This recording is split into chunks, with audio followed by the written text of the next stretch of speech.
Hello बच्चों, आइए देखते हैं प्रश्न। tan एक अंश गुणे tan दो अंश गुणे tan तीन अंश गुणे डैश डैश डैश tan 89 अंश का मान है।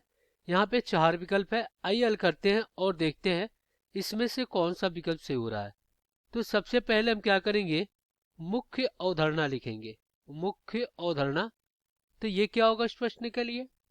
तो देखिए, हमें पता है पूरक कोण से, पूरक कोण से, पूरक कोण क्या होता है, जब दो कोणों का योग कोण ए प्लस कोण बी 90 अंश हो तो ये पूरक कोण कहलाता है। और हमें पता है कि tan 90 अंश माइनस थीटा ये कॉट थीटा होता है, और कॉट 90 अंश माइनस थीटा ये tan थीटा होता है। और एक चीज देखिए, tan थीटा बराबर 1 बटा कॉट थीटा, और कॉट थीटा बराबर 1 बटा tan थीटा, ये होता है। तो चलिए यहाँ पे दिए गए प्रश्नों को हल कर लेते हैं।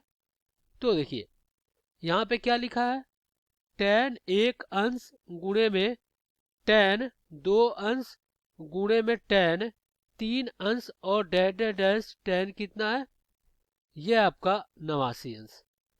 अब आप देखिए यहाँ पे एक चीज देखिए, यहाँ पे हम क्या लिख सकते हैं, इसको लिख सकते हैं tan एक अंश गुणे में tan दो अंश और फिर गुणे में tan तीन अंश, और डैश डैश डैश एक वक्त आएगा कि tan 45 अंश होगा, और फिर डैश डैश डैश यहाँ पे क्या लिख सकते हैं, tan 87 अंश लिख सकते हैं, tan 88 अंश लिख सकते हैं, और गुणे में tan 89 अंश, ये होगा। अब आप देखिए यहाँ पे, तो अब देखिए यहाँ पे tan 90 अंश माइनस थीटा ये क्या होता है, कॉट थीटा होता है। तो इस प्रकार tan 90 अंश माइनस एक अंश कितना हो जाएगा, ये हो जाएगा कॉट एक अंश के बराबर होगा, और फिर tan 90 अंश माइनस दो अंश ये हो जाएगा कॉट दो अंश के बराबर, और tan 90 अंश माइनस तीन अंश ये किसके बराबर हो जाएगा, ये हो जाएगा आपका कॉट तीन अंश के बराबर। और ये आपका क्या है, ये आपका tan 89 अंश है, और ये tan 88 अंश है, और फिर ये क्या आपका tan 87 अंश है। यानी tan 89 अंश को कॉट एक अंश, और tan 88 अंश को कॉट दो अंश, और tan 87 अंश को कॉट तीन अंश लिख सकते हैं हम। और यहाँ पे लिख देते हैं कॉट एक अंश को क्या लिख सकते हैं, 1 बटा tan एक अंश, और कॉट दो अंश को क्या लिख सकते हैं, 1 बटा tan दो अंश, और कॉट तीन अंश को क्या लिख सकते हैं, 1 बटा tan तीन अंश।